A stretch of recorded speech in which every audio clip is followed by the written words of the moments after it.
Let's build a robot. Hello, I'm Marcel. And I'm Mrs. Snakeworks. We begin by checking the sprues to make sure nothing is broken or missing. It's fine, so let's continue. Now usually I would show you the unboxing part, but these robots came in the Mechanicum Battle Group set.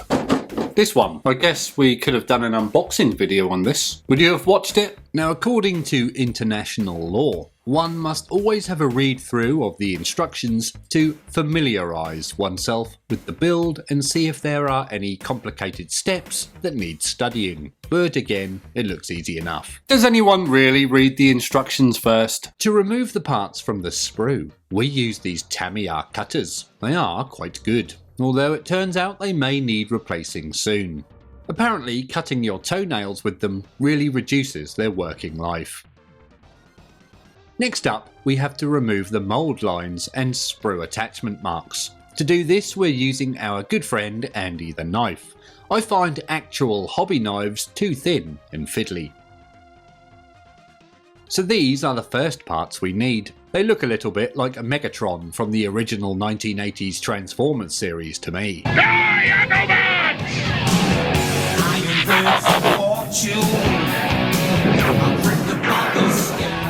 That reminds me, we do need to do some more Warhammer and Transformers crossovers. We should probably do Megatron next. To glue our plastic parts together, we need polystyrene cement. We like the Tanya brand stuff. Tanya brand? Tamiya.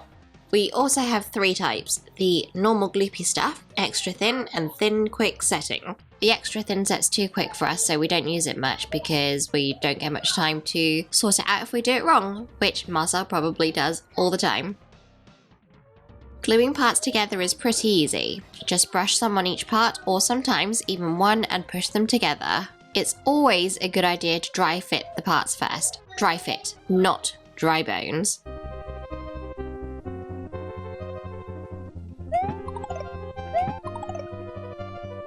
Super Mario World is probably one of my favourite games of all time. I much prefer it to the newer ones. Also, I've never played Super Mario 3D that was on the N64. Was that one any good? So here's what those parts look like assembled. A very fiddly looking wishbone arrangement. Our next parts include a shiny ball, what looks like a speed camera, and a piece of ribbed pipe. There was supposed to be an assembled shot inserted in here, but I've either lost it or never took it in the first place. Next up is a foot and a couple of armour panels. There's also another little ribbed pipe. Be careful with these, as if they fall off the bench onto the carpet, they'll be a nightmare to find. Putting all those parts together with our previous parts gives us a leg. There's a lot of detail on here, isn't there? It looks pretty good, I think. Now, we didn't want to put you through that process more than once, so we cut now to all the legs built and ready. There's 4 in total, 2 pairs, enough for 2 robots, you know. Now, although we built a pair of robots, this video is mainly just going to concentrate on building the one. I feel that you don't really want to see everything repeated twice. Okay, next up is what looks a little bit like Sonic the Hedgehog's shoes, but are in fact parts of a robot's crotch. The balls give it away.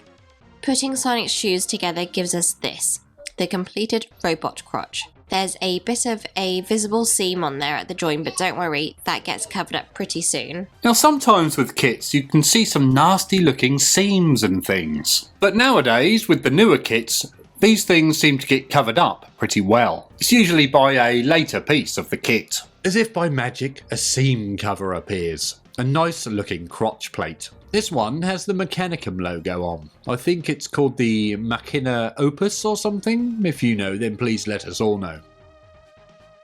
With that crotch plate attached, you can now see the whole part finished. It was a simple little build.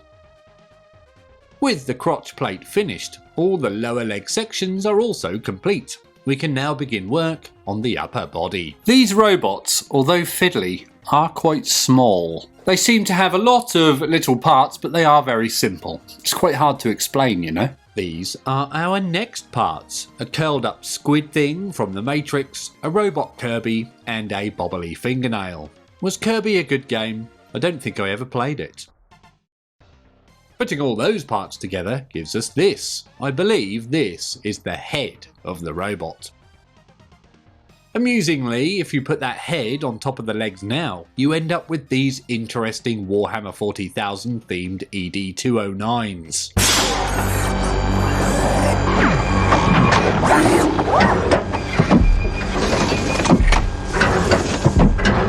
Also, I was today years old when I found out that ED from ED209 stands for Enforcement Droid.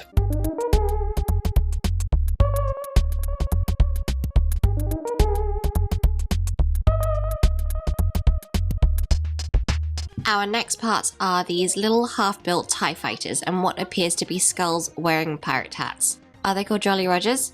Or am I just getting mixed up with the flag? Which... I don't really know, but I guess if I picture it, it's like a skull and crossbones on a flag. Huh, never really thought about a pirate's flag before. We attach those parts to the headpiece. I think the skull might actually be the face. We thought the face was the bubbly toenail thing. The TIE fighter parts are quite fiddly to attach. They have an intended gap underneath them, so be careful when you glue those on. Don't tell Tinky Winky, but we stole 2 of his most precious handbags.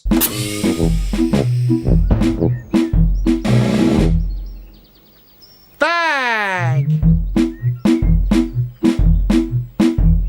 The handbags attach to the sides of the torso and are what I believe to be the arm sockets. Don't quote me on that though, as we haven't got to that part yet. Okay, next up we have these 2 parts. They look like the engine block. The little round part is quite small, so again be careful you don't drop and lose it to the carpet. Assembling those gives us this. It reminds me of some sort of gimbal mounted laser weapon. I was going to add a clip, but I can't think what I've seen one in. Oh, hang on. I think I know what it is.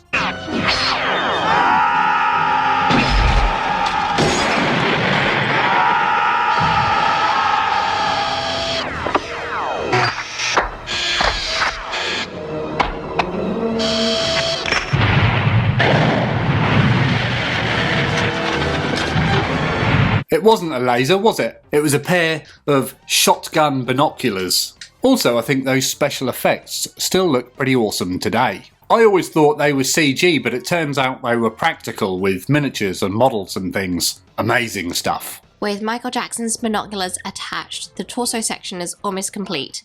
There's just a few more parts to add. First up are these. I have no idea what they are. Little plastic flanges with circles on. Those flangy parts attached to either side of the torso. It looks a bit wrong here, but we are just going to have to trust the process. They look a bit like a slice of armour plating. I'm sure we'll find out what those are for later on. Our next parts consist of some sort of metal beam and another pipe attached to what looks like a handle. There's only one of these, so it's not a paired object. Putting those together gives you this. They were a little fiddly to stick together, and I'm worried I covered up that location hole at the end there, but I guess we'll find out.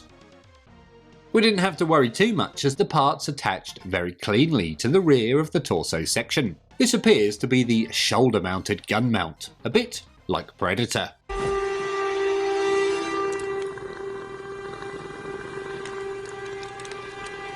Which of the Predator movies are your favourite?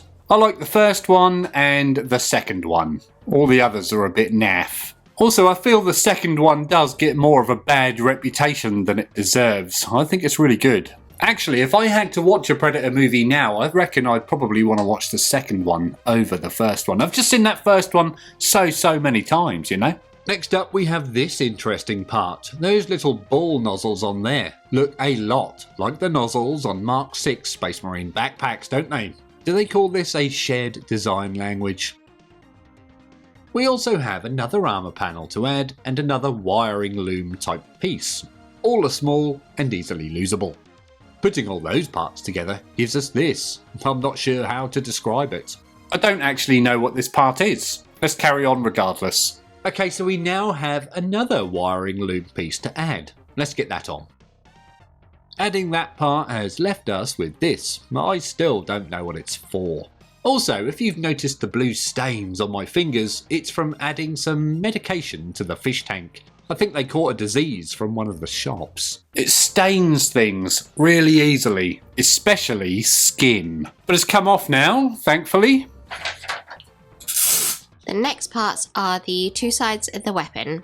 We've gone with the Mauler bolt cannon, as we have a plan for it. However, I think maybe the other weapons might be better in game.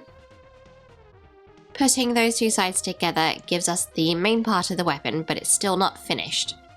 Now, recently, Marcel and Snakeworks Jr. saw some big tortoises at a pet shop. They looked interesting, although a little pricey. I don't particularly want a tortoise for a pet. They barely move, you might mistake it for a doorstop. Have any of you guys kept tortoises before? If so, what are they like? To finish the weapons, we need these parts. A little skull piece, the top of the weapon body, and the barrel, which has been pre-drilled. Nice.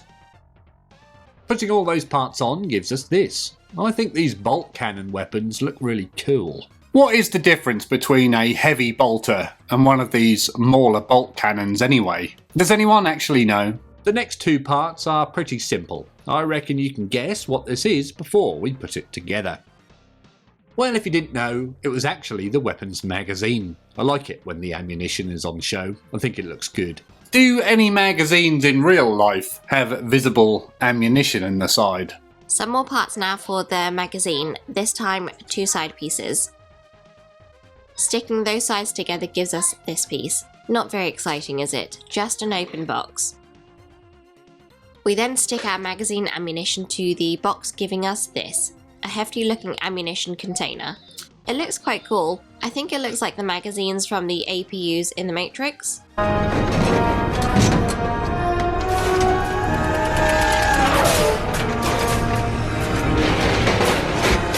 Okay, so their ammunition was loaded in sideways. Also, it was visible, wasn't it? The magazine still isn't finished. We also have to add this little connecting plate to it.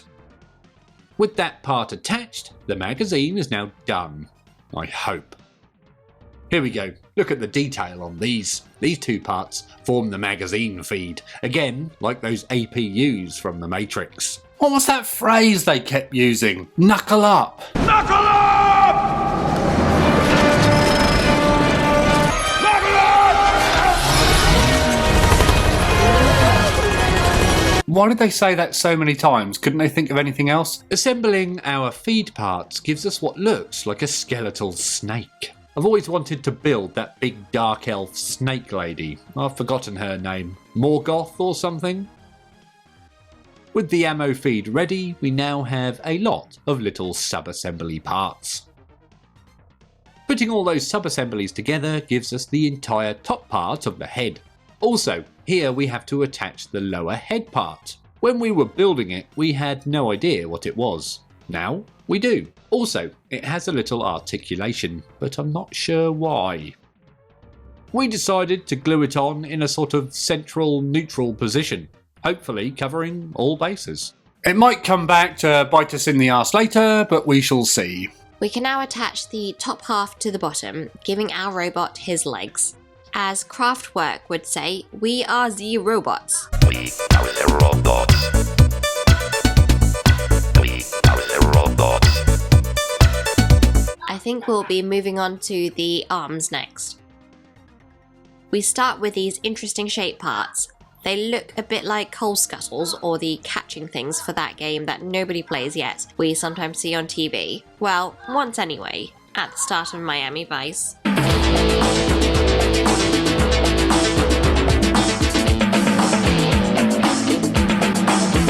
Did you see it? Now, I do like Miami Vice, although I haven't seen the remake with Colin Farrell. Is that one worth a watch? The coal scuttle things attach to either side and look like some sort of robotic shoulder pad or something. We also thought now was a good time to attach the robot to the base, as working on the arms will probably get fiddly. We begin the arms with the hands, and there are a lot of parts to these.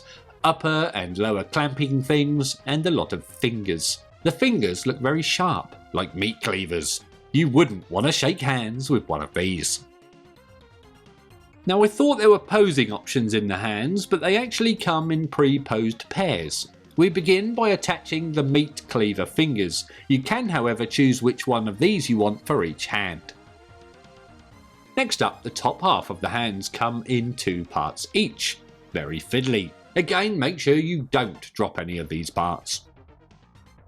After fully assembling those halves and attaching them to the hands, we have the robot's grab hand things. They look a bit like alligator clips to me. The last time I used alligator clips was for the old power transformer on my CB radio. We thought they were really cool back in the early 90s. Then mobile phones came out and kind of made them redundant. I still think they're a little bit cool though. 10-4. Next up are these little balls that look like plastic skulls with a visor instead of a mouth and eyes. We add those to our pile of arm bits, along with some more of those fiddly wishbone pieces. Now please excuse me here, as I did build the arms off camera, as they were rather fiddly. There was a lot of trial and error involved. That's the official sign for trial and error now, by the way. Now we have the arms attached, we have decided now is a good time to name it. We have decided on the name Ash. What do you think about that, Parker? It's a robot. Ash is a goddamn robot. Now recently, Mrs. Snakeworks and I saw the new Alien Romulus movie at the cinema. We both quite liked it. I think I give it about a 7 out of 10. Maybe an 8. Alright, back to the robot now. And we have these armor plates. They are very similar to the ones we put on the legs. They slot nicely on the arms. I was concerned they might be easy to get in the wrong place, but they all have their own locators to prevent that. Also, this robot now looks like Kane from Robocop 2. It's probably intentional. I have no idea what Kane looks like in Robocop 2. I have no idea who Kane is. Now a lot of people sort of shit on Robocop 2, much like they do with Predator 2. But again, I think it's a good movie. Now if you fancy coming to chat about movies like Predator, Predator 2, Robocop and Robocop 2, or anything hobby related, then please feel free to come along and join our friendly Discord server, which is not behind a paywall. There's a link to it up here somewhere, and I'll also put a link in the description below for you. We look forward to chatting to you there. 10 internet cookies if you're able to identify these weapons. They are in fact flamers, and I reckon you knew that. The flamers attach to the back of the hands, really bulking them out. We also have a bolter option, but I felt flamers would be a little bit more fun to paint, you know? Now again, apparently I forgot to drill those barrels out. If you're not happy, feel free to send your complaints to the local hobby police department. I'm sure they'll deal with it quickly and promptly. Now if you fancy getting your hands on your own Mechanicum Battle Group boxed set, or any other Mechanicum bits, then check out the link up here somewhere. Again, there's one down in the description below. We have some huge shoulder pads up next, so big they come in 2 pieces. I was concerned we might get a seam line on these, but they're actually locating tabs on the back, and also you put the assembled half to the rear, which is good. All you have to do now is put them on the robot.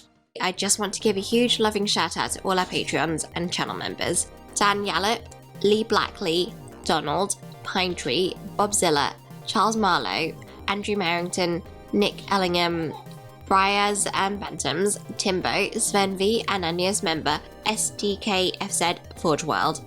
If you want me to read your name out on the supporter roll call, you can use one of the many links provided to sign up. We love you all. Now before we check out the finished article, I just want to show you this. This is a very early Space Marine tactical squad. The Space Marines, warriors of the Imperium. I think these were the second multi-part plastics after RTB01. Anyway, I'm digressing.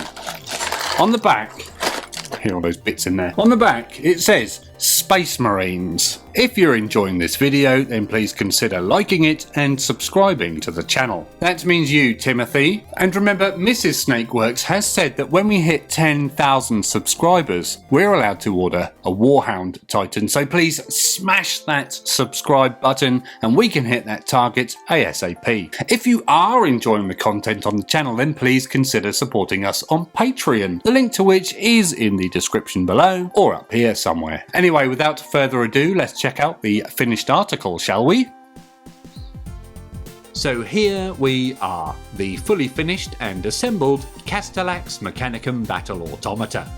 We had a great time putting this one together, and although fiddly, it was relatively simple. I think we enjoyed putting the big bolter weapon together the most, as everyone loves a huge ammo belt, right? We do apologise for not drilling the barrels on the flamer, but we will do it before we paint it soon. Now, speaking of painting, we do have an interesting scheme in mind, so check back soon for that. Done! The painting video should be out in around 2 weeks. And as always, thank you very much for watching.